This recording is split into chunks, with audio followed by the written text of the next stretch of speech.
Hello and welcome to smart learning. আজকে আমরা geography optional 2020 যে প্রশ্নপত্র, যেটা 2021-এ সম্প্রতি হয়েছে, তার প্রশ্নপত্র এবং সেটা আমরা কিভাবে লিখব, কিভাবে অ্যাটেম্প করব, সেই সংক্রান্ত আলোচনাটা আজকে শুরু করব। তো 2021-এ সম্প্রতি হয়ে গেছে পরীক্ষাটা, 2020 যে পরীক্ষাটা। তো প্রথমে গ্রুপ এতে ফিজিক্যাল জিওগ্রাফি পোর্শনের গ্রুপ এতে যে প্রশ্নটা প্রথমেই ছিল সেটা হচ্ছে examine critically the concept of isostasy as put forward by sir G B. Airy, অর্থাৎ জর্জ এরি অ্যান্ড জে.এইচ. প্র্যাট। তো এরি এবং প্র্যাটের সমস্থিতি সংক্রান্ত যে তত্ত্বটা, সেটা ক্রিটিক্যালি এক্সামাইন করতে বলা হয়েছে। তো এখানে তাদের যে তত্ত্বটা সেটা আলোচনা করতে হবে, তার সাথে সাথে সমালোচনাটাও দিতে হবে, সেটা বলা রয়েছে, এবং তার জন্য বরাদ্দ রয়েছে 25 নাম্বার, যেটা যথেষ্ট নাম্বার ডিভিশনটা যথেষ্ট বেশি, এবং সেখানে লেখাটাও কিন্তু সেই রকম অনুযায়ী হতে হবে, সেখানে ডায়াগ্রামসের উপস্থাপনাও সেরকমভাবে হবে। আর কি রয়েছে, প্র্যাটের তত্ত্বটা এখানে বলা রয়েছে। আর নেক্সট যে পোর্শনটা, 15 নম্বরের যে পোর্শনটা রয়েছে, সেখানে বলা রয়েছে classify earth movement and mention the resultant landform in brief. তো আর্থ মুভমেন্টের যে ক্লাসিফিকেশন সেটা করতে বলা হয়েছে, মাস মুভমেন্টের যে ক্লাসিফিকেশন সেটা করতে বলা হয়েছে, এবং এর ফলে যে উদ্ভূত ভূমিরূপ, সেই ভূমিরূপগুলোর কথা বলা হয়েছে। অর্থাৎ সরাসরি যেটাকে আমরা পুঞ্জিত ক্ষয় বলে থাকি, সেই পুঞ্জিত ক্ষয়ের যে ভূমিরূপ, সেইগুলো এখানে বলতে বলা হবে। তো এখানে আমরা দেখব যে সরাসরি জে.এইচ. প্র্যাট এবং এরি কি বলছেন পুঞ্জিত ক্ষয় সম্পর্কে, তারপরে আমরা জানব। তো প্রথমে আমরা দেখব আইসোস্ট্যাসি সমস্থিতিতে কি বলা রয়েছে। মূল যে অংশটা, সমস্থিতির যে মূল অংশটা, মূল যে তত্ত্বটা বা মূল যে ধারণাটা, সেটা সম্পর্কে আমরা একটু দেখে নেব। তো সমস্থিতি বিষয়টা কি? পৃথিবীর যে অভ্যন্তরভাগ, যেখানে আমরা যদি সরাসরি ভূপৃষ্ঠের নিচের দিকে যেতে থাকি, তাহলে দেখব যে সেখানে ধীরে ধীরে তাপমাত্রাটা বাড়ছে। কতটা বাড়ে? প্রত্যেক 30 মিটারে 1 ডিগ্রি সেলসিয়াস কিন্তু বাড়তে থাকে যত আমরা নিচের দিকে যাব। তো তাপমাত্রা এভাবে বাড়তে বাড়তে 30 মিটারের পর 1 ডিগ্রি করে বাড়তে বাড়তে ভূকেন্দ্রে গিয়ে একেবারে সেখানে টেম্পারেচার দাঁড়ায় 6000 ডিগ্রি সেলসিয়াস। তো এরকমভাবে যদি আমরা মাত্র কয়েক কিলোমিটারই যাই, 30-100 কিলোমিটার যাই, সেখানেই দেখবো আমরা তরল অবস্থা কিন্তু প্রাপ্ত হয়েছে।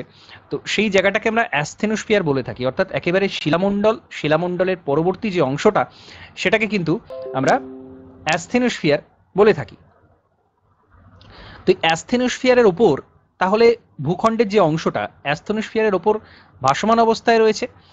তো এর ফলে কি হয়, যখন কোনো একটা অংশ থেকে ক্ষয়প্রাপ্ত হয়ে ভূভাগ সরে যাবে, অর্থাৎ যেটা আমরা ক্ষয়ীভূত পর্বতের ক্ষেত্রে দেখতে পাই, বা যে কোনো ভূপৃষ্ঠের ওপরে যে কোনো অংশই ক্ষয়ীভূত হতে থাকে ধীরে ধীরে, তো কিছুকাল পরে স্বাভাবিকভাবে সেখানে ভার কমে যাওয়া উচিত, সেই অংশের ভার কমে যাওয়া উচিত। আমরা যে দেখছি এখানে হিমালয় পর্বতের অংশটা রয়েছে, তো এটা ক্ষয়ে যাওয়ার পর এখানে কিছুটা ভারমুক্ত হবে।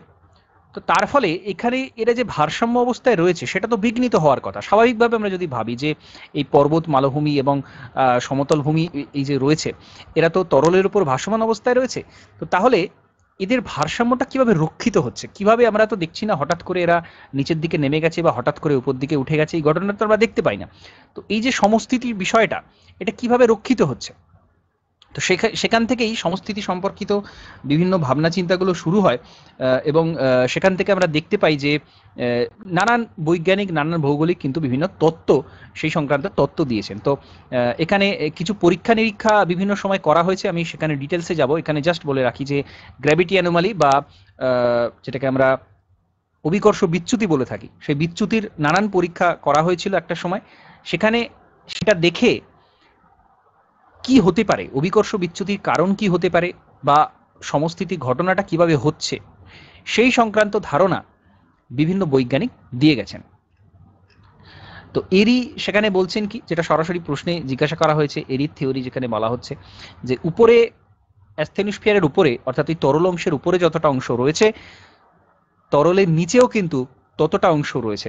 অর্থাৎ ঠিক যেমন একটা বাড়ি, ভূমিভাগের উপরে একটা বাড়ি তৈরি করতে গেলে তার নিচের কিছু অংশ খুঁড়ে সেখানে ভিত তৈরি করতে হয়, তো সেরকমই এরকম রুটের কথা বলেছেন যে উঁচু অংশের নিচেও কিন্তু এরকম অবস্থান রয়েছে যাতে করে ওই অংশটা ভাসমান অবস্থায় কিন্তু থাকতে পারছে। তো না হলে কিন্তু ভাসমান অবস্থায় থাকা সম্ভব ছিল না। কোনো কারণে উপরে যতটা অংশ রয়েছে নিচেও ততটা অংশ রয়েছে, এরকম এরই বলছেন। অর্থাৎ এদের আরেকটা বিষয় গুরুত্বপূর্ণ, সেটা হচ্ছে এদের প্রত্যেকের ঘনত্ব সমান, অর্থাৎ পর্বত, মালভূমি, সমভূমি, এদের এদের ঘনত্ব প্রত্যেকের সমান। যেহেতু উপরে যতটা অংশ ভাসমান রয়েছে নিচেও ততটা অংশ রয়েছে, তার জন্য এরা কিন্তু একটা সমস্থিতিক অবস্থায় রয়েছে, এরকম এরই বলছেন। তো তিনি একটা পরীক্ষা করেছিলেন, এখানে একটা জলের মধ্যে বিভিন্ন ধরনের কাঠের বিভিন্ন খণ্ড ডুবিয়ে দিয়েছেন এবং সেখানে দেখাচ্ছেন যে যে কাঠটা যত বেশি লম্বা সে কিন্তু ততটাই ভিতরে গভীরে ডুবে আছে, এবং যেটা যত বেশি ছোট সেটা তত কম ডুবে আছে। তো এভাবে তিনি তার ঘটনাটা প্রমাণ করতে চেষ্টা করেন বা তার ধারণাটা প্রমাণ করতে চেষ্টা করেন যে এরকমভাবে হয়েছে এটা। আবার প্র্যাট যে তত্ত্বটা দিয়েছেন সেটা এরির থেকে বেশ কিছুটা আলাদা রয়েছে, যেখানে উনি বলছেন যে ঘনত্ব কিন্তু প্রত্যেকের আলাদা আলাদা, এবং ঘনত্বের কথা বলতে গিয়ে উনি বলছেন যে যে অংশটা যত বেশি উঁচু তার ঘনত্ব কিন্তু তত কম।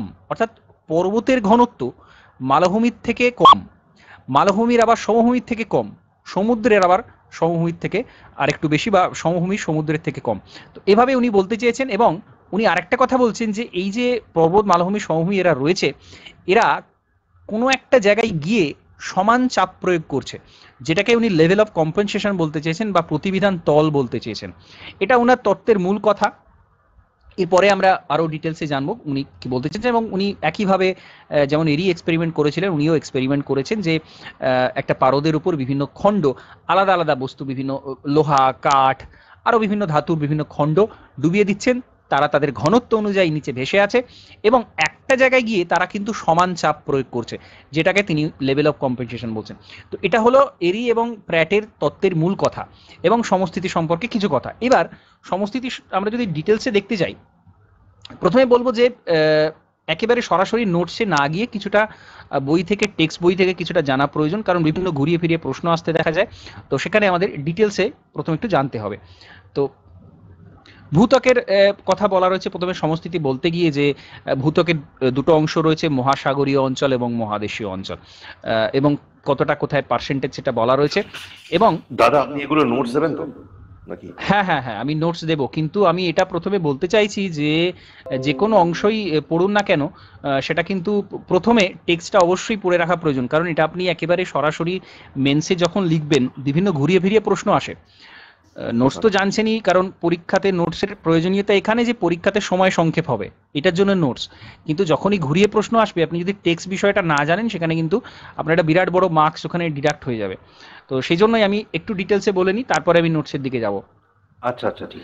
তো এখানে ভূত্বকের মূল অংশের কথা বলা রয়েছে, পৃথিবীর বয়সের কথা বলা রয়েছে, এত বিষয় আমরা জাস্ট একটু জেনে নেব যে এটা 460 কোটি বছর আগে এরকম তৈরি হয়েছে, এবং সেই যে তৈরি হলো তারপর থেকে তো বহু বহু বহু বছর ধরে ক্ষয় হচ্ছে। আমরা জানি আবহবিকারের বিভিন্ন মাধ্যম রয়েছে, আরও নানানভাবে ক্ষয় হয়ে থাকে। তো ক্ষয় হওয়া হতে হতে প্রায় 1 কোটি বছর পরে সেটা কিন্তু প্রায় সমতল হয়ে আসার কথা সমস্ত জায়গাতে, যেখানে পর্বত রয়েছে যেখানে সমতল হয়েছে। তাহলে বর্তমানে পর্বতগুলো আমরা দেখছি কি করে? নতুন পর্বত হয়েছে, হিমালয় উত্থান হয়েছে, সবকিছু হয়েছে, কিন্তু পুরাতন যে পর্বতগুলো রয়েছে সেটা তো কোনো না কোনোভাবে দাঁড়িয়ে রয়েছে। সেটা আমরা মালভূমি যেমন আরাবল্লীও রয়েছে, একটা সময় তাদের ক্ষয়ে যাওয়ার কথা ছিল। তো এই এই জায়গা থেকে কিন্তু প্রশ্ন তৈরি হচ্ছে যে কিভাবে এটা হলো। এরপর সমস্থিতির যে একটা যুক্তি দেয়া যায় যে একটা জায়গাতে যখনই কমে যাচ্ছে, অর্থাৎ ভূমিভাগ যখন কমে যাচ্ছে, নিচু হয়ে যাচ্ছে, আর অন্য জায়গাতে কিন্তু আবার ওইটাই জমা হয়ে উঁচু হয়ে যাচ্ছে, তো এরকমভাবে একটা ভারসাম্য অবস্থায় থাকে, এরকম একটা বলতে চাওয়া হচ্ছে সমস্থিতির যুক্তিতে। এবং আমরা যদি একেবারে বাস্তব উদাহরণ দেখি তাহলে দেখব স্ক্যান্ডিনেভিয়ার যে দেশগুলো রয়েছে, ইউরোপের নরওয়ে, সুইডেন, ডেনমার্ক, এই যে অংশটা রয়েছে, ফিনল্যান্ড, এই অংশটা প্লিস্টোসিন হিমযুগে এই জায়গাতে পুরোপুরি বরফের আস্তরণ ছিল। আমরা জানি 4টে হিমযুগ এসেছিল, লাস্ট যেটা এসেছিল সেখানে কিন্তু এখানে বরফের আস্তরণ ছিল। তো তারপরে বরফ যখনই গলতে শুরু করলো, হিমযুগটা যখনই শেষ হতে শুরু করলো, এই জায়গার কিন্তু উত্থান শুরু হয়েছে। এবং এখানে আমরা ওই রেখা দেখতে পাচ্ছি যেখান দিয়ে উচ্চতাটা বলা রয়েছে, সমোচ্চ রেখা যেটাকে বলা হয়। তো এখানে 250 200, অর্থাৎ মাঝখানের অংশটা কিন্তু অনেক বেশি উঁচু, অর্থাৎ ধীরে ধীরে এটা কিন্তু উত্থান হচ্ছে, এর বাস্তব প্রমাণ পাওয়া গেছে। অর্থাৎ ঠিক কিভাবে সমস্থিতিটা রক্ষিত হয় তার একটা প্রমাণ আমরা এখানে পেলাম, যে স্ক্যান্ডিনেভিয়াতে কিন্তু এরকম হচ্ছে। এই সমস্ত ঘটনা থেকে বিজ্ঞানীরা বা ভৌগোলিকরা বিভিন্ন রকম তাদের তত্ত্ব দিয়েছিলেন। এবং এখানে 15 শতকে লিওনার্দো দা ভিঞ্চি পর্যন্ত উনি বলেছিলেন যে এরকম একটা ভারসাম্য অবস্থা কিন্তু রয়েছে। তো এরকম কিছু গুরুত্বপূর্ণ কথা যেগুলো আমরা পাবো সেগুলো আমরা লেখার মধ্যে ইউজ করব। কিভাবে করব সেটা আমি আসছি, নোটস কিভাবে লিখতে হবে আমি সেই বিষয়টাও আলোচনা করব, যার জন্যই আমি টেক্সট বিষয়টা এখানে আলোচনা করছি। তো এই অংশটা থেকে যেগুলো গুরুত্বপূর্ণ নেওয়ার, এবং এই ডায়াগ্রামটা অবশ্যই দিতে হবে। সমস্থিতি কথা বলতে গিয়ে আমরা যতগুলো ডায়াগ্রাম দেবো এটা অবশ্যই দিতে হবে, স্ক্যান্ডিনেভিয়ার যে উত্থান হচ্ছে সেটা। আচ্ছা, এরপর অভিকর্ষ বিচ্যুতি, যেটা একটা খুব গুরুত্বপূর্ণ বিষয়, গ্র্যাভিটি অ্যানোমালি বলা হয়। অভিকর্ষ বিচ্যুতিটা কি? কোনো একটা অঞ্চলে অভিকর্ষের মান যতটা হওয়া উচিত, প্রথমত এটা বুঝতে হবে যে অভিকর্ষ সব জায়গায় কিন্তু সমান হয় না। তো যে জায়গাতে অভিকর্ষের মান যত হওয়া উচিত, নিরক্ষরেখায় সবচেয়ে কম, বিষুব অঞ্চলে, আবার হ্যাঁ বিভিন্ন, পোলারে সবচেয়ে বেশি। হ্যাঁ, তো বিভিন্ন জায়গাতে কম। তো যেখানে যতটা হওয়া উচিত তার থেকে যে পার্থক্যটা হচ্ছে সেটাকে বলা হচ্ছে বিচ্যুতি। এবার যদি সেটা পজিটিভ হয় তাহলে ধনাত্মক বিচ্যুতি, আর যদি নেগেটিভ হয় তাহলে ঋণাত্মক বিচ্যুতি। তো এই বিষয়টা বলেছেন। এবং বোগার একটা সমীক্ষা করেছিলেন, আন্দিজ পর্বতে প্রথমে করেছিলেন, এবং সেখানে একটা উনি কিভাবে করেছিলেন সেটা দেখানো রয়েছে। এবং তারপরে উনি কিন্তু হিমালয় অঞ্চলেও একটা সমীক্ষা করলেন।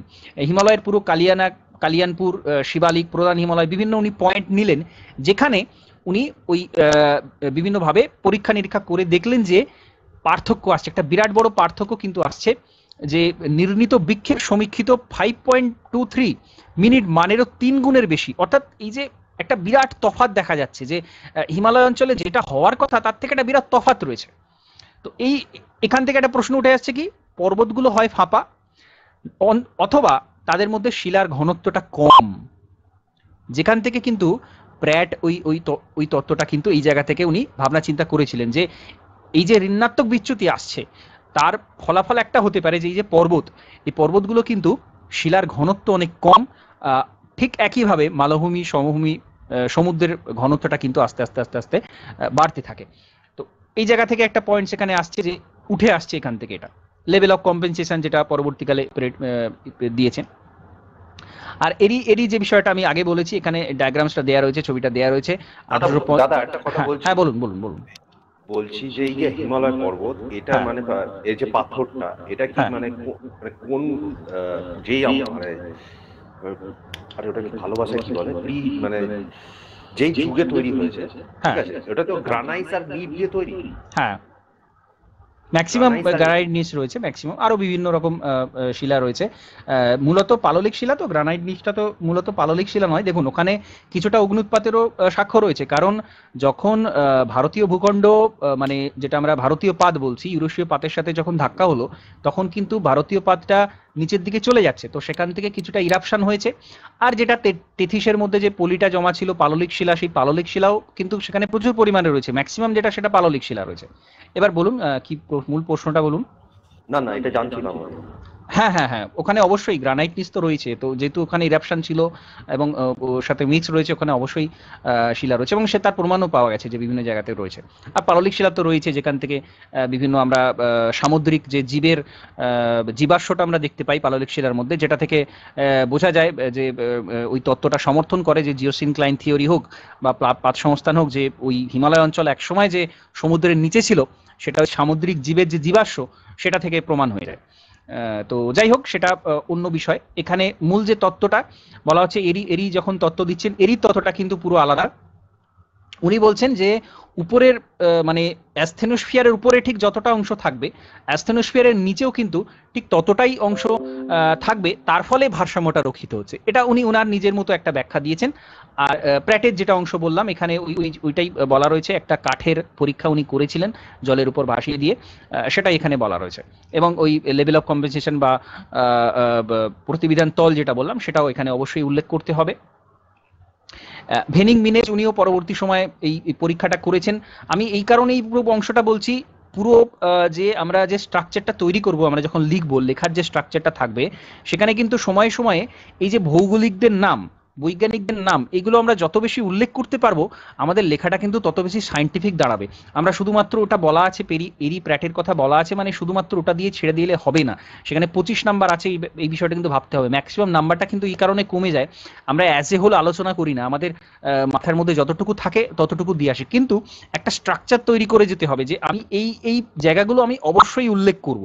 বিভিন্ন জায়গাতে এইগুলো উল্লেখ করা এবং সেটাতে আন্ডারলাইন করে দেয়া, যত বেশি এগুলো করা যাবে, পরীক্ষককে যত বেশি এগুলো দেখানো যাবে, বিভিন্ন ভৌগোলিকের নাম, নানা রকম ডায়াগ্রামস, নানা রকম ইনফরমেশন, তত বেশি কিন্তু মার্কসটা এখানে বাড়বে। আমি যার জন্য এই অংশগুলো বললাম। আচ্ছা, অভিকর্ষ বিচ্যুতির যে ধারণা, যেটা আমি আগেও বলেছি, ঋণাত্মক পজিটিভ নেগেটিভ, সেটা বলা রয়েছে, এবং কারণ যেটা, এটা কিন্তু খুব হাইলাইট করতে হবে যে অভিকর্ষ বিচ্যুতির কারণটা কি, কেন এরকম হয়, কেন তফাৎটা দেখতে পাওয়া যায়। মূলত দুটো কারণ আছে। শিলাস্তর ভারসাম্য না থাকলে কিছুটা উঠে নতুন বা নেমে গিয়ে বা ভারসাম্য আসা অবস্থার চেষ্টা করে। আর কি, ওই ঘনত্বের ব্যাপারটা একটা বিরাট বড় ব্যাপার, যে ঘনত্বের তফাৎ যেটা হয়ে যায়, তার ফলেও কিন্তু এই পার্থক্যটা দেখতে পাওয়া যায়, যেটা আমরা ওই পাত সংস্থান তত্ত্বের যে একটা যুক্তি, সেখানেও আমরা দেখতে পাবো যে ভূমিকম্পের গভীরতা পাওয়া যাচ্ছে প্রায় 700 কিলোমিটার গভীরে, এবং সেখানে কিন্তু ঋণাত্মক অভিকর্ষ বিচ্যুতি দেখা যাচ্ছে। তো তার ফলে এটা এটা মনে করা হয় যে একটা পাত আরেকটা পাতের নিচে যখন ঢুকে যাচ্ছে, অনেক গভীরে চলে যাচ্ছে, তখন এক তো ওই পাত্রে গলে যাচ্ছে, তার ফলে ওখানে ঘনত্ব কমে যাচ্ছে পাতের, এবং সেটার জন্য ঋণাত্মক বিচ্যুতি দেখা যাচ্ছে।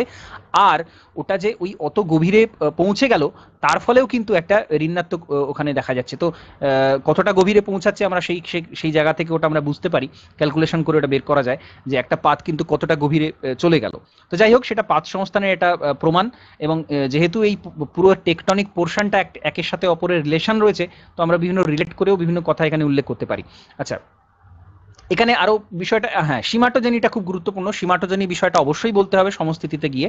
সেটা হচ্ছে যে সীমাটোজনিটা কি, যখন ওই একটা জায়গা থেকে ক্ষয়ীভূত হয়ে অন্য জায়গায় গিয়ে জমা হচ্ছে, অর্থাৎ আমি ধরে নিলাম পার্বত্য অঞ্চল ক্ষয়ীভূত হচ্ছে প্রচুর পরিমাণে, এবং সেটা গিয়ে জমা হচ্ছে একটা সময় সমুদ্রের মধ্যে, সমুদ্রের নিচে সেটা জমা হচ্ছে। তো এই যে জমা হওয়ার প্রসেস, এর ফলে এটা তো উপরে হচ্ছে, ভূমির ভাগের উপরে হচ্ছে, তাহলে নিচের ঘটনা কি ঘটছে? নিচে যেটা হচ্ছে সেটা হচ্ছে একটা পরিচলন স্রোতের যে পার্থক্য, সেটা দেখা যাচ্ছে। কি হচ্ছে সেখানে? সেখানে হচ্ছে কি, ওই যেটা সমুদ্রিক অঞ্চলে জমা হচ্ছে, সেখান থেকে নিচের তরল পদার্থ পরিচলন স্রোতের মাধ্যমে কিন্তু চলে যাচ্ছে যেখানে পার্বত্য অঞ্চলের নিচে, যেখান থেকে ক্ষয়টা তৈরি হলো, এইভাবে একটা পরিচলন স্রোত তৈরি হয়, তার ফলে ওই ভূমিরূপের উত্থানটা হয়। এখানে ওই মূল বিষয়টা বলা রয়েছে, ওটাই বলা রয়েছে, এটা আমি বললাম সীমাটোজেনির কথাটা। আর এখানে কিছু নাম্বার দেয়া রয়েছে, এইগুলো আমি বলবো একটু একটু মনে রাখতে, যাতে করে এই বিষয়টা যদি আমরা উল্লেখ করতে পারি একটা বক্স দিয়ে, যে সমুদ্রপৃষ্ঠে যে কোনো উত্থানের ক্ষেত্রে সবচেয়ে বেশি যতটা পরিমাণ মহাদেশীয় অবক্ষেপ জমা হতে পারে, তাকে একটা সমীকরণের মাধ্যমে ব্যাখ্যা করা যেতে পারে। জাস্ট এই অংশটা যদি আমরা বক্স করে, এই যে ভ্যালুটা 2.4t is equal to h plus 3.4t minus 3.4h, এবং এর যে মিনিংটা এটা লিখে দিতে পারি, তাহলে কিন্তু এটা একটা বিরাট বড় মানে মার্কস ক্যারি করার একটা মাধ্যম হিসেবে কিন্তু কাজ করবে। কারণ ইন জেনারেল লেখার মধ্যে কিন্তু কিছুই নেই, সবাই জানে এরি কি বলেছিল, সবাই জানে প্র্যাট কি বলেছিল, ওই ঘনত্বের অবস্থা, ওই ছবি সবাই সবকিছু দিয়ে আসবে। তো এখানে নাম্বারটা তাহলে এক্সট্রা পাওয়া যাবে কোথা থেকে? এরকম কিছু জায়গা কিন্তু তুলে ধরতে হবে, যাতে করে পরীক্ষক বুঝতে পারে যে খাতাটা আলাদা। তো এই জন্য আমি এই লেখাটা আমি এই কারণে দেখাচ্ছি, বইয়ের লেখাটা, যেখানে এটা বলা হলো। আর শেষ পর্যন্ত সমস্থিতির প্রমাণ তো দিতেই হবে। একটা স্ক্যান্ডিনেভিয়ার দেশের কথা বলা হয়েছিল, ডায়াগ্রামস দেওয়া হয়েছিল। আর কি কি রয়েছে? ভারতেরটা উল্লেখ করতেই হবে, আরাবল্লী ধারোয়ার প্রাচীন যে পর্বতগুলো, সেখানে ঋণাত্মক বিচ্যুতি দেখা যাচ্ছে। কাডাপ্পা ছত্তিশগড়ের ঋণাত্মক বিচ্যুতি দেখা যাচ্ছে। আর বোনেভিল হ্রদের জল অপসারিত হওয়ার পর সেখানে উত্থান লক্ষ্য করা যাচ্ছে, স্ক্যান্ডিনেভিয়ার মতো একইভাবে। চিলি আর পেরু উপকূলের কাছে গভীর সমুদ্রে যে খাত রয়েছে, ইন্দোনেশিয়া দ্বীপমালার সামনে যে খাত রয়েছে, সেখানে ঋণাত্মক বিচ্যুতি দেখা যাচ্ছে। তো এই যে উদাহরণ, এটা কিন্তু অবশ্যই দিতে হবে যে সমস্থিতি কিন্তু হচ্ছে। এটা শুধুমাত্র আমরা থিওরিতে পড়ছি না, বা যেটাকে হাইপোথিসিস বলা হয়, থিওরি নয় হাইপোথিসিস বলা হয়, যে অনুমান, সেটা কিন্তু প্রমাণ পাওয়া গেছে। তো এটা অবশ্যই উল্লেখ্য। বনেভিল হ্রদের ব্যাপারটা এখানে ডায়াগ্রাম দেওয়া রয়েছে, যদি সম্ভব হয় এখানে দেওয়া হতে পারে। আর অবশ্যই সমালোচনা, কারণ আমরা এখানে দেখলাম যে examine critically the concept of isostacy as put forward by Georgeri and Pratt. তো এখানে অবশ্যই সমালোচনাটা উল্লেখ করতে হবে। তো সমালোচনা কি হয়, খুব স্বাভাবিক সমালোচনা যে ওই নিচে যতটা থাকবে উপরে যতটা থাকবে, নিচে যদি ততটা থাকতে হয় তাহলে কিন্তু সেটা 9 কিলোমিটার চলে যাবে, যেটা হিমালয়ের গভীরতা উচ্চতা, গভীরতাও 9 কিলোমিটার হবে, যেখানে গলে যাওয়ার কথা, স্বাভাবিকভাবে থাকার কথা নয়। আর প্র্যাটের ক্ষেত্রে যদি সমালোচনা, এটা এরই সমালোচনা হলো। আর প্র্যাটের সমালোচনা কীভাবে করা হয়, যে প্র্যাট বলছেন নিচে একটা প্রতিবিধান তল থাকবে, সমান চাপ দেবে, কিন্তু পার্বত্য অঞ্চলে ক্ষয় বেশি হয় ঢাল বেশি থাকার জন্য। এইবার যখন ক্ষয় আলাদা আলাদা হচ্ছে, একটা সময় তো গিয়ে আর প্রতিবিধান তলে সমান চাপ দেওয়ার কথা নয়, কারণ প্রত্যেকের ওজন তখন কমে যাচ্ছে। তো সেটা কিভাবে সমস্থিতি অবস্থায় থাকতে পারে, তো এইভাবে সমালোচনাটা দেওয়া হয়। আচ্ছা, এবার আমি আইসোস্ট্যাসি যে লেখাটা কিভাবে লিখতে হবে সেটা এখানে সাজানো রয়েছে, আমি বলছি। প্রথমে কিছু কথা বলতে হয়, না বললেই নয়, ভূমিকা হিসেবে যেটা বলতে হয়, কমন কথা, কোথা থেকে এসেছে শব্দটা, কি, এটা সবাই উল্লেখ করবে, তো অবশ্যই উল্লেখ করতে হবে 1859 সালে ডটন এটা লিখেছেন, সমস্থিতির মানেটা কি। তত্ত্বের সূচনা কিভাবে হচ্ছে, যেটা আগে বললাম যে পরীক্ষা করা হয়েছিল, পিয়ের বোগ আন্দিজ পর্বত্য অঞ্চলে করেছিলেন। তারপরে সমুদ্র সমতলে আসার কথা ছিল একটা সময়, কিন্তু সেটা আসেনি, অর্থাৎ ওই ক্ষয়ের কথাটা যেটা আমরা প্রথমেই পড়লাম একেবারে সেটা। এবার মূল যে ধারণাটা সেটা, যে কিভাবে ভারসাম্য অবস্থায় রয়েছে, তার সাথে একটা ডায়াগ্রামস দেয়া, এবং ডায়াগ্রামসে অবশ্যই কালার করতে হবে, যেটা মানে উপস্থাপনের একটা বিরাট বড় মাধ্যম, সুন্দর উপস্থাপনের একটা মাধ্যম, বক্স করে সুন্দর করে কালার করতে হবে। আচ্ছা, এরপর মানে কি এগুলো কি মানে হ্যাঁ বলুন। স্কেচ পেন টাইপের কিছু নিয়ে যেতে হবে, মানে পেন হ্যাঁ দিয়ে অবশ্যই বাড়িতে প্র্যাকটিস করতে হবে, মানে শুধু আপনি হঠাৎ করে চলে গেলেন সেটা তো হয় না, আপনাকে এই পুরো, হ্যাঁ জিজ্ঞেস করছি সেগুলো সব পেন দিয়ে করতে হবে তো? না, এরকম কোনো নিশ্চয়তা নেই। আপনি যেটাতে কমফোর্টেবল সেটাতে করবেন। আপনি বেটার হচ্ছে, সবচেয়ে ভালো লাগে সেটা হচ্ছে আপনি এখানে বক্স করলেন সুন্দর করে, একটা মোটা স্কেচ পেন না হলেও জেল পেন দিয়ে মোটা করে বক্স করলেন, যেটা লেখাতে একটু মোটা হবে, দেখতে ভালো লাগে। তার সাথে আপনি ডায়াগ্রামটা দিলেন, এবং ডায়াগ্রামটা পেনে আঁকলে ভালো হয়, এবং আপনি ওই পেন্সিল নিয়ে যাবেন, যেটা কালার পেন্সিল যেগুলো, সেটা কিন্তু খুব ফাস্ট আপনাকে কালারটা কিন্তু ওর মধ্যে দিয়ে আসতে হবে, এবং সেটা প্র্যাকটিসের মাধ্যমে খুব সহজে সম্ভব। অনেকেই করে থাকে, এটা এমন কিছু অসুবিধা নয়, একটু প্র্যাকটিসের দরকার, ঠিক আছে। এবার আপনি হয়তো দেখলেন যে আপনার সময় কুলাচ্ছে না বা আপনার স্পিড অতটা নেই, তখন আপনি কি করবেন, তখন আপনি কালার পেন নিয়ে গেলেন, কালার পেন দিয়ে সেটা এঁকে দিলেন, তারপরে আর আপনাকে রং সেভাবে না করলেও চলবে। মূল বিষয় হচ্ছে উপস্থাপন আপনি যত ভালো করতে পারবেন, এখানে মার্কস তত বেশি বেশি পাবেন, এটাই মূল কথা। এবার আপনি সেই মাধ্যমটা আরো কিভাবে ভালো করতে পারেন সেটা আপনি ভেবে দেখতে পারেন, যে এইভাবে আমি উপস্থাপন করবো, সেটা আমার আরো ভালো লাগবে। তো আমি বেস্ট মেথডটা বললাম, এবার আপনার যেটা কমফোর্টেবল আপনি যেটাতে সেটা আপনি করতে পারেন। আচ্ছা, তো এরপর সমস্থিতি যুক্তিটা বলতে হবে, যে কি বিষয়টা হয়, এই স্ক্যান্ডিনেভিয়ার যে উদাহরণটা, এটা অবশ্যই দিতে হবে, প্লিস্টোসিন হিমযুগের পরে এটা হয়েছিল। আরো যেটা আমরা এক্সাম্পল দেখলাম, সেটা যদি সময় হয় তাহলে এখানে 2-3টে আমাদের হিমালয় পার্বত্য অঞ্চল বা ওই আরাবল্লী পর্বতের যে উদাহরণ ছিল, বনেভিল হ্রদের যে উদাহরণ ছিল, সেটা দেওয়া যেতে পারে এখানে। এরপর মূল বিষয়ে চলে আসতে হবে, যে পরীক্ষা কোথা থেকে এসেছে, কি বিষয় ছিল পরীক্ষাটা উল্লেখ করতে হবে, কোথায় কত পার্থক্য, ট্যাঙ্গুলেশন সার্ভের মাধ্যমে এটা দেখেছেন। ওই যে এভারেস্টে যে পরীক্ষাটা, ডায়াগ্রামসটা দিলে ভালো হয়, যত বেশি বেশি ডায়াগ্রামস দেওয়া যাবে তত ভালো। তারপরে মূল বিষয় আসতে হবে, এরই যে তত্ত্বটা রয়েছে, পয়েন্টসের উপর লিখতে হবে কি কি বিষয় উনি বলতে চেয়েছেন। অন্তস্তরের উপর ভাসমান স্তব্ধ, অন্তস্তর বলতে এখানে অ্যাস্থেনোস্ফিয়ার বোঝাচ্ছে। আর ঘন ভারী পদার্থের উপর হালকা পদার্থের অবস্থান রয়েছে, অর্থাৎ ওই সীমাটা রয়েছে শিয়ালের উপরে। আর উপরে নিচের পদার্থের সমানুপাতিক অবস্থান রয়েছে, উপরে যতটা থাকবে নিচে ততটা থাকবে, যেটা 1:1 যেটা বলা হলো, সেটা একই ঘনত্ব হবে প্রত্যেকের। এই যে পয়েন্টস করে আলাদা করে উল্লেখ করা, এই বিষয়টা করতে হবে। তারপরে এরই পরীক্ষাটা বলতে হবে। নেক্সট প্র্যাটে চলে যেতে হবে, প্রতিবিধান তল এবং ঘনত্বের তারতম্য যে হয়, এই মূল দুটো পয়েন্টের উপর বলতে হবে, এবং লেভেল অফ কম্পেনসেশনের কথা উল্লেখ করতে হবে। এবং সবশেষে যে সমালোচনাটা দুটো বললাম, সেই সমালোচনাটা দুটো দেওয়া।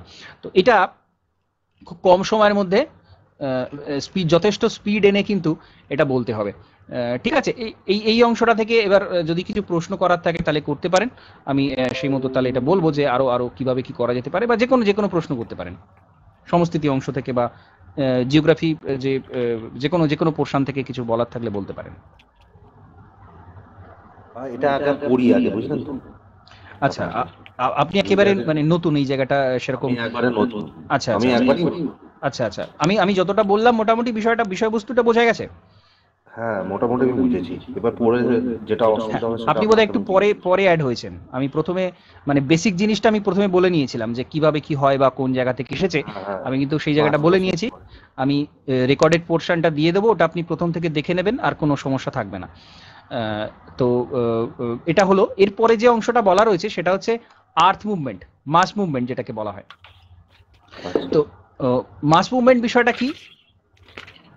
আমরা আবহবিকারের কথা জানি যে আবহাওয়ার যে উপাদানগুলো রয়েছে তাদের কার্যের ফলে ধীরে ধীরে ধীরে ধীরে ক্ষয়ীভবন হয় এবং সেখান থেকে যখনই সরে যাচ্ছে সেটাকে আবহবিকার বলা হয়। এভাবে ভূমিরূপ উন্মুক্ত হয়ে পড়ে। এখানে আরেকটা প্রসেস রয়েছে যেটা কিন্তু আবহবিকারের থেকে একেবারে আলাদা। এই যে উন্মুক্তকরণ হচ্ছে বা ভূমিরূপ বেরিয়ে পড়ছে, তার থেকে একবারে আলাদা একটা প্রসেস হচ্ছে এই মাস ওয়াস্টিং যেটাকে বলা হয়, আর্থ মুভমেন্ট বলা হয়, মাস মুভমেন্ট বলা হয়। এখানে কি হয়, অভিকর্ষের টানে উঁচু অংশ থেকে ঢাল বেয়ে ধীরে ধীরে হোক বা দ্রুততার সাথে যে নেমে আসে বিভিন্ন বস্তু, তার ফলে কিন্তু এই যে নগ্নিভবন একটা হয়, সেটাকে বলা হয় মাস ট্রান্সফার, মাস ওয়াস্টিং বা মাস মুভমেন্ট বা পুঞ্জিত ক্ষয়। কি বললাম বোঝা গেল? এটা পুরোপুরি অভিকর্ষের মাধ্যমে হয়। অভিকর্ষের ফলে পার্বত্য অঞ্চল যে উঁচু অংশ রয়েছে বা মালভূমি অঞ্চলেও হতে পারে, উঁচু অংশ রয়েছে, সেটা অভিকর্ষের টানে বিভিন্ন পদার্থ নিচে নেমে আসে। এটাকেই বলা হচ্ছে পুঞ্জিত ক্ষয়। এর ফলে যে ক্ষয়টা হচ্ছে সেটাকে বলা হচ্ছে পুঞ্জিত ক্ষয় বা পুঞ্জিত স্থানান্তর বা মাস মুভমেন্ট বা আর্থ মুভমেন্ট বলা হতে পারে। তো এটুকু বোঝা গেছে নিশ্চয়ই? হ্যাঁ। হ্যাঁ, এবার আমরা কি করব, যখন এই এই এই ধরনের কিছু সরাসরি জিজ্ঞাসা করা হবে যে মাস মুভমেন্ট সম্পর্কে, এখানে যেমন প্রশ্নটা ছিল যে classify earth movement and mention the resultant landform in brief. Earth মুভমেন্টে বিভিন্ন শ্রেণীবিভাগ করতে বলা হয়েছে, আর তার সাথে তার ফলে যে ভূমিরূপগুলো তৈরি হয় সেটা বলতে বলা হয়েছে। তো এখানে প্রথমে আমরা শুরুটা করব কিন্তু একটা ডেফিনেশন দিয়ে। এখানে এই যেমন ভৌগোলিকদের যে ডেফিনেশন থাকে, যে কোনো জায়গাতে যদি এরকম ডেফিনেশন দিয়ে শুরু করা যায় সেটা সব থেকে ভালো হয়। ব্রুসডেন বলছেন, ব্রুসডেন বলছেন, the general term mass movement is applied to those process that involve a transfer of slope forming material from higher to lower ground. তো ট্রান্সফার হচ্ছে স্লো ফর্মিং মেটেরিয়াল, অর্থাৎ ওই ভূমিভাগের কথা বলা হচ্ছে, যেটা কি হচ্ছে হাইয়ার জায়গা থেকে লোয়ার গ্রাউন্ডে ট্রান্সফার হয়ে যাচ্ছে। আনাদার ইনফ্লুয়েন্স অফ গ্র্যাভিটি, পুরোপুরি অভিকর্ষের কথা বলা হচ্ছে, without the primary assistance of A fluid transporting agent. অর্থাৎ ওই যে নদী, হিমবাহ, এরকম যে ফ্লুইড এজেন্টগুলো থাকে, সেরকম কোনো এজেন্টের বিষয় এখানে আসছে না। এখানে আসছে কি শুধুমাত্র গ্র্যাভিটি। গ্র্যাভিটির ফলে এই যে স্থানান্তরকরণ হচ্ছে সেই বিষয়টা এখানে বলা হচ্ছে। Are the merge imperceptibly with process in which transporting media such as air, water or ice are involved and which are generally called mass transport process। তো এবার মূল তো গ্র্যাভিটির সাথে হচ্ছে, কিন্তু তার সাথে এরকম এদের কিছু ইনফ্লুয়েন্স রয়েছে, এয়ার, ওয়াটার, এদের কিছু ইনফ্লুয়েন্স রয়েছে। যখনই একটা ভূখণ্ডের মধ্যে প্রচুর জল প্রবেশ করবে, সেটা পিচ্ছিল হয়ে ধীরে ধীরে কিন্তু অভিকর্ষের টানে নিচের দিকে নামতে হবে। অর্থাৎ মূল বিষয়টা গ্র্যাভিটি, কিন্তু তার সাথে এরকম এজেন্টের কিছু ভূমিকা এখানে দেখা যাচ্ছে। পুরো ডিটেলসে কিন্তু মাস মুভমেন্টটা একেবারে এখানে বলে দেওয়া হলো। বেস্ট মেথড এরকম একটা সংজ্ঞা যদি তুলে দেওয়া যায় শুরুতে, সেটা সব থেকে ভালো। এবং বিভিন্ন রকম টাইপ রয়েছে এর। এইবার ক্লাসিফিকেশন যখন আসছে, তখন বিভিন্ন যে ভৌগোলিকের ক্লাসিফিকেশন সেটা বলা রয়েছে। সার্ফ, ভার্নেস, হাচিনসন, এদের নানা রকম ক্লাসিফিকেশন এখানে বলা রয়েছে। তো এখানে কি করতে হবে, একটা চার্ট তৈরি করতে হবে। ভার্নেস যা বলছেন, এই পতন, টাপল, স্লাইড বা ধস, অনুভূমিক প্রসারণ, প্রবাহ, এই 5টা অংশ নিয়ে, 6টা রয়েছে, জটিল ধস, এই 6টা অংশ নিয়ে তার একটা বক্স তৈরি করে এটা বলেছেন কে, ভার্নেস বলেছেন। ব্যাস, ওই অংশটা হয়ে গেল। জাস্ট 5টা পয়েন্ট ওখানে তুলে দেয়া। হাচিনসন কি বলছেন, 3টে অংশ এখানে তুলে দেয়া। বিসর্পণ, এই যে ক্লাসিফিকেশনটা এটা দেয়া। মেনকল বলছেন যেটা, 4টে অংশ, জাস্ট নামগুলো এখানে তুলে দেয়া। চোরলে কি কি বলছেন, মূল যে অংশগুলো, এত ভিতরে লেখার প্রয়োজন নেই, 4টে 5টা, মোটামুটি একটা পাতার মধ্যে পুরোটা চোর ধরে যাবে। এইবার আমরা মূল অংশে আসবো, সেটা হচ্ছে ক্লাসিফিকেশন। আগেও আমরা ক্লাসিফিকেশন বললাম, সেটা কোন ভৌগোলিক কি ক্লাসিফিকেশন বলেছেন সেটা বললাম। আমার উত্তরটা আরো বেশি স্ট্রং হলো সেখানে। এরপর আমরা আসবো মূল ক্লাসিফিকেশনে। মূল কি কি বিষয় রয়েছে সেটাতে আসবো। পতন বা অবপাত ফল যেটাকে বলা হয়, একেবারে সরাসরি উলম্বভাবে এখানে খুব সুন্দর ডায়াগ্রাম দিয়ে বোঝানো রয়েছে। এই অংশ থেকে ধীরে ধীরে এই অংশটা দেখে চলে আসছে, এটাকে বলা হচ্ছে পতন বা ফল। বরফের ফলেও ক্ষয়ের ফলেও এটা হতে পারে, শিলাখণ্ডের পতন বা রক ফল, মৃত্তিকার মধ্যে যে নুড়ি পলি এ সমস্ত থাকে সেটা যখন চলে আসছে এটাকে বলা হচ্ছে ফল। তারপর বলা হচ্ছে টপল। টপলটা কি? যেটা আমরা যদি কোনো বন্যার সময় নদীর পাড় ভাঙার যদি ভিডিও আমরা কোনো জায়গায় দেখে থাকি, তো এক্স্যাক্টলি সেটাই হচ্ছে টপল। এখানে রয়েছে এই যে একটা একটা অংশ ব্লকের আকারে খুলে পড়ে যাচ্ছে এই নদীর পাড়ের অংশে, এটাকে বলা হচ্ছে টপল। সাবসিডেন্স অবনমন দুটো টাইপ আছে, কোলাপস আর সেটেলমেন্ট, বসে যাওয়া। এখানে এই চিত্রটা রয়েছে, যদিও এটা ব্লক গাইডের চিত্র। তো কোলাপস আর সেটেলমেন্ট এই দুটো অংশ তো এখানে ক্লাসিফিকেশনটা করা রয়েছে। চুনাপাথরের গুহার ছাদ যখন ধসে যাচ্ছে সেটাকে বলা হচ্ছে কোলাপস। চুনাপাথর অঞ্চল যেটা কাস্ট টোপোগ্রাফি, যেটা আমরা জিওগ্রাফিতে জানবো, ক্লাস টোপোগ্রাফি ল্যান্ডফর্ম রয়েছে। তো চুনাপাথরের একটা গুহা থাকে, স্টালাকটাইট স্টালাগমাইট যেখানে দেখতে পাওয়া যায়, তো সেই ছাদটা যখন ধসে যাচ্ছে সেটাকে বলা হচ্ছে কোলাপস। সেটেলমেন্ট ভূগর্ভের মধ্যে প্রবেশ্য শিলা, মৃত্তিকা থেকে জল যখন বেরিয়ে যায় তখন উপরের অংশটা একটু বসে যায়, তো সেটাকে বলা হচ্ছে সেটেলমেন্ট। ব্লক গ্লাইড, এখানে আমরা দেখতে পাচ্ছি ব্লকের আকার, এখানে এই ছবিটা দেখা যাচ্ছে ব্লকের আকারে অংশগুলো ধীরে ধীরে সরে যাচ্ছে, খুলে যাচ্ছে, এটাকে বলা হচ্ছে ব্লক গ্লাইড। তো এরকম ভাবে প্রত্যেকটা ক্লাসিফিকেশন তার সাথে একটা করে ডায়াগ্রাম রয়েছে, এভাবে আমরা এটাকে বর্ণনা করব। আর ভূমিধস, টেলাস ক্রিপ, রক, গ্লেশিয়ার, যতগুলো সম্ভব এখানে সমস্ত ক্লাসিফিকেশন দেওয়া সম্ভব হবে না পরীক্ষার সময়, আমরা জেনে রাখবো, কিন্তু পরীক্ষার সময় যতটা দেওয়া সম্ভব এখানে দিতে হবে। এরপর যে অংশটা বলা হচ্ছে ভূমিরূপের কথাও কিন্তু, হ্যাঁ বলুন। ডায়াগ্রাম দিয়ে তো অবশ্যই অবশ্যই, যেখানে এখানে দেখুন ফিজিক্যাল জিওগ্রাফিতে আপনাকে ডায়াগ্রাম দিতেই হবে, ইন্ডিয়ান ওয়েস্ট বেঙ্গল জিওগ্রাফিতে তো দিতেই হবে, ডায়াগ্রামসের সাথে ডেটা দিতে হবে, কারণ ওখানে খুব বেশি ডায়াগ্রামস নেই, ম্যাপ আছে যা সেটাই। আর ফিজিক্যালে আপনাকে অজস্র প্রত্যেকটা ল্যান্ডফর্মের সাথে ডায়াগ্রাম হয়, তো সেখানে ডায়াগ্রাম দিতেই হবে। এবং যদি কালার করা যায় সেটা খুবই ভালো হয় উপস্থাপনার জন্য। অবশ্যই আপনাকে পুরো খাতাটাকে আলাদা করতে হবে, সেটা যে কোনো মেথডে হোক, যে কোনো মেথডে অন্য কারোর থেকে আপনার খাতাটা আলাদা হবে।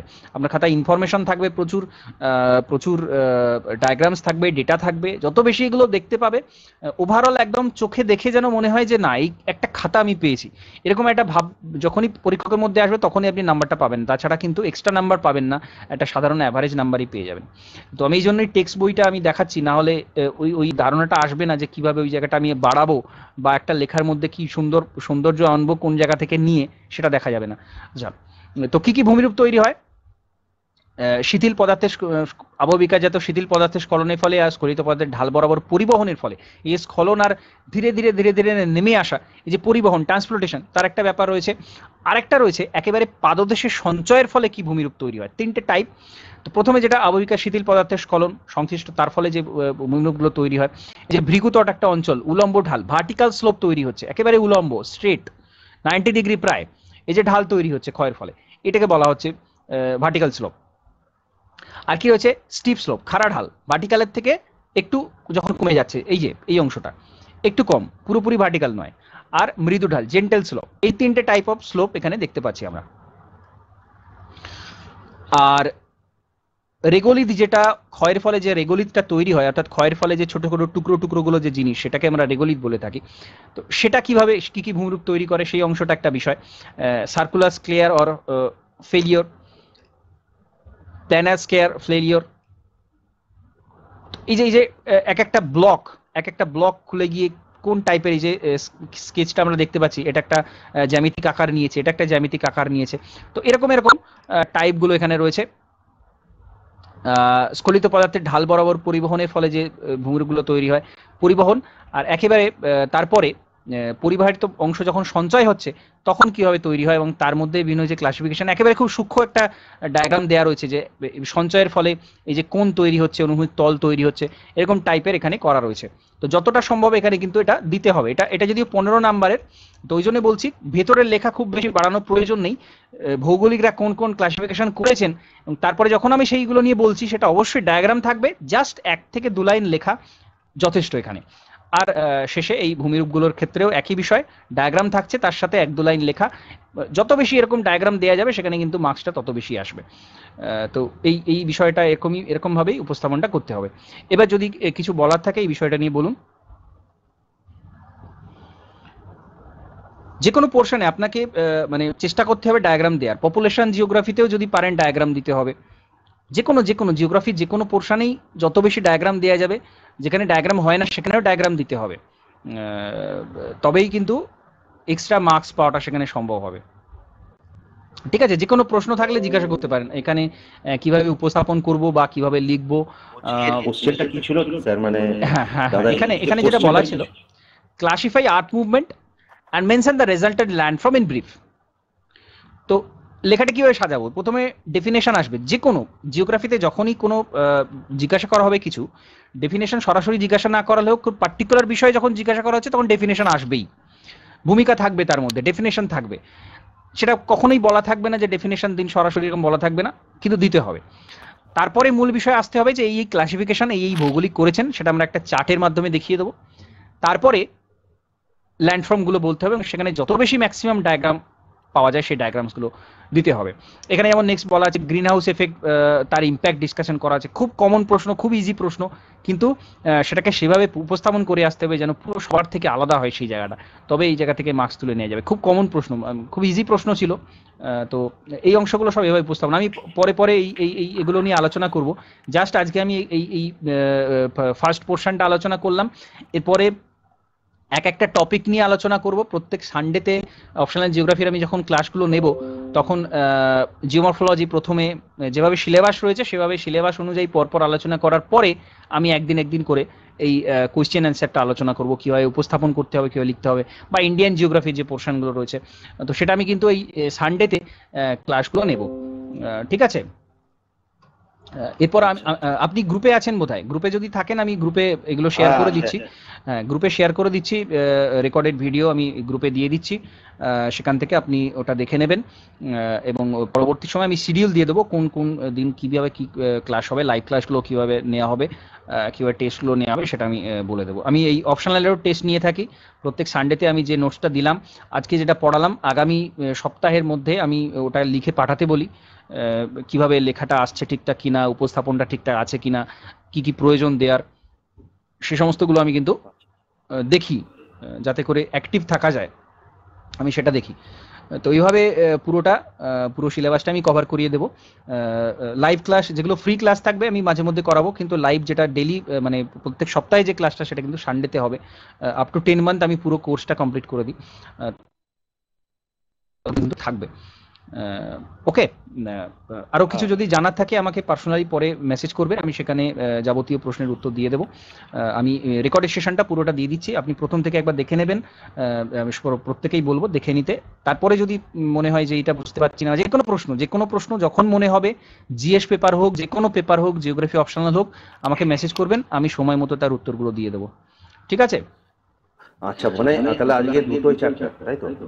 হ্যাঁ, আজকে এই দুটো পোর্শন একটু বেশি পড়ালাম আমি, পার্টিকুলার একটা করেই এক এক দিনে একটা করেই বলি, কারণ যারা একেবারে নতুন রয়েছেন তাদের পক্ষে এই জায়গাটা ক্যাপচার করাটা একটু টাফ হবে। আইসোস্ট্যাসি একটা পুরো নতুন ধারণা, যদি আগে না জেনে থাকেন সেটাকে ক্যাপচার করা, সেটাকে তৈরি করা, একদম। তো সেটা অবশ্যই সময় সাপেক্ষ। আমি একটা করেই টপিক পড়াবো, যেহেতু আজকে আমি বলেছিলাম যে কোয়েশ্চেন অ্যান্সার ফর্ম কিভাবে এসেছে এবং সেটা কিভাবে আলোচনা করা উচিত, কিভাবে দেখা উচিত, লেখা উচিত, সেটা নিয়ে বলবো। তো সেই জন্য আমি দুটো ওই পোর্শন তুলে, মানে যেহেতু 40 নম্বর একটা পোর্শনের মধ্যে এটা পড়ছে, সেটা আমি দুটো আলোচনা করলাম। এর পরবর্তী সময় যে ক্লাসগুলো হবে সেখানে আমি একটা মাত্র টপিক আগে থেকে বলে দেবো যে এটা আমি করাবো, এবং সেই টপিকটা কিন্তু একেবারে সিলেবাস ওয়াইজ পরপর। যেমন প্রথমে যেটা রয়েছে আর্থ ক্রাস্টের যে ব্যাপারটা রয়েছে এবং সেখানে কতটা পার্সেন্টেজ কি কি জিনিস থাকে, সেই অংশটা যে রয়েছে সেটা থেকে আমি শুরু করবো এবং পরপর ক্লাসগুলো আমি করাতে থাকবো। সিকোয়েন্স অনুযায়ী, সিলেবাস অনুযায়ী প্রত্যেকটা ক্লাস হবে, সেভাবে আমি কিন্তু দিতে থাকবো এবং তার সাথে নোটসগুলো দিতে থাকবো। হ্যাঁ, বলছি সব মানে যে আমাদের তো এতগুলো, তো এগুলো অনেকগুলোই পার্টস রয়েছে। হ্যাঁ, সব পার্ট করার প্রয়োজন নেই এখানে। যেমন কার্টোগ্রাফি, না, কার্টোগ্রাফিটা বাদ দেবেন আপনি, প্রত্যেকেই বলি, কারণ কার্টোগ্রাফি যারা একেবারে জিওগ্রাফি নয় তাদের পক্ষে তো বটেই কঠিন, যাদের জিওগ্রাফি ছিল তাদের পক্ষে কঠিন, এবং ওখানে লেখার খুব একটা স্কোপ খুব বেশি থাকে না। তো সেই জায়গাটা বাদ দেওয়াই ভালো। খুব বেশি ডায়াগ্রামস দেওয়ারও জায়গা থাকে না, প্রজেকশনে চলে এলে সেখানে ডায়াগ্রামস আপনি কিভাবে আঁকবেন। তো নানা রকম আরো অন্যান্য জায়গাতে টোপোগ্রাফিক্যাল ম্যাপ থেকে বা যে কোনো জায়গা থেকে যখন প্রশ্ন আসে সব জায়গাতে করা যায় না। যদিও এখানে 20 প্রশ্নটা আমি একটু বলি, এখানে যেমন রয়েছে দেখুন, discuss the fundamental concept of GIS, geographic information system, with particular reference to the remote sensing. তো রিমোট সেন্সিং জিআইএস এ লেখার স্কোপ রয়েছে। আর distinguish between satellite with geostationary orbit and sun synchronous orbit, এটা কিন্তু খুব খুব easy একটা প্রশ্ন। কিন্তু এই যে 30 নম্বরে একটা জিআইএস নিয়ে, ফান্ডামেন্টাল জিআইএস নিয়ে সমস্ত কিছু আলোচনা, এটা মানে আয়ত্ত করাটা একটু টাফ। যতটা সহজে আপনি এইখানে জর্জ এরির যে থিওরি সেটা যতটা সহজে আয়ত্ত করতে পারছেন, বা ক্লাইমেটোলজি যে পোর্শন সেটা যত সহজে আয়ত্ত করতে পারছেন, কার্টোগ্রাফিটা তত সহজে আয়ত্ত করা যায় না। তো যার জন্য ওই পোর্শনটা আপনি বাদ দিতে পারেন। আর গ্রুপ বিতে আপনি রিজিওনাল জিওগ্রাফি যে পোর্শনটা সেটা বাদ দিতে পারেন। ইন্ডিয়া ওয়েস্ট বেঙ্গলের তো বাদ দেওয়ার কোনো জায়গা নেই। তো এইভাবে আপনি একটু শর্ট করে নিয়ে পোর্শনগুলো করতে পারেন। কিন্তু ফিজিক্যাল জিওগ্রাফি আপনাকে ম্যাক্সিমাম, যেহেতু ডায়াগ্রামস দেওয়ার জায়গা রয়েছে, সুন্দর করে লেখার জায়গা রয়েছে, অনেক সময় নাম্বার ব্রেক আরও বেশি থাকে, সেই প্রশ্নগুলো অ্যাটেম্প করলে তো আপনি মার্কস আরও বেশি পাবেন। 5+2 7+10+ এরকম করে যেগুলো ভাগ থাকবে সেগুলো অ্যাটেম্প করবেন বেশি। তো পুরোপুরি একটা প্ল্যানিং করে আপনাকে সেইভাবে প্রিপারেশন নিয়ে পরীক্ষার সময় যেতে হবে। আপনার কাছে নানান বিভিন্ন কালারের পেন পেন্সিল থাকবে, আপনি বক্স করবেন, বিভিন্ন জায়গাতে ডায়াগ্রাম যেখানে দেবেন বক্স করবেন, খাতাটা সুন্দরভাবে উপস্থাপন করবেন। এইগুলো কিন্তু পরীক্ষা খাতায় গিয়ে ভাবলে হবে না, আপনাকে যথেষ্ট প্র্যাকটিস করতে হবে। যে নোটসগুলো আমি দেবো সেগুলো আপনি 1 সপ্তাহের মধ্যে লিখে আমাকে পাঠালেন, এভাবে কিন্তু চলতে থাকবে। তবে আপনি সেখানে গিয়ে ফাইনালি একটা ভালো মার্কসের জায়গায় দাঁড়াতে পারবেন। খুব বেশি না, সপ্তাহে একদিন আপনি যদি অপশনালের জন্য সময় দেন, সেটা অনেক অনেক অনেক যথেষ্ট বেশি। তো সেজন্য সানডেতে আমি ক্লাসগুলো রাখি। আর অন্যান্য দিন ওই জিএস পেপার, অন্যান্য সমস্ত ডিটেলস এগুলো হয়, টেস্টগুলোও কিন্তু ওভাবে হয়। আর এখানেও টেস্টগুলো আপনি ওই মানে লিখে পাঠাবেন, আমি পিডিএফ দিয়ে দেবো। সারা সপ্তাহ প্র্যাকটিস করে আপনি একদিন আমাকে ওটা লিখে পাঠালে আমি সেটা নিয়ে বলে দেবো।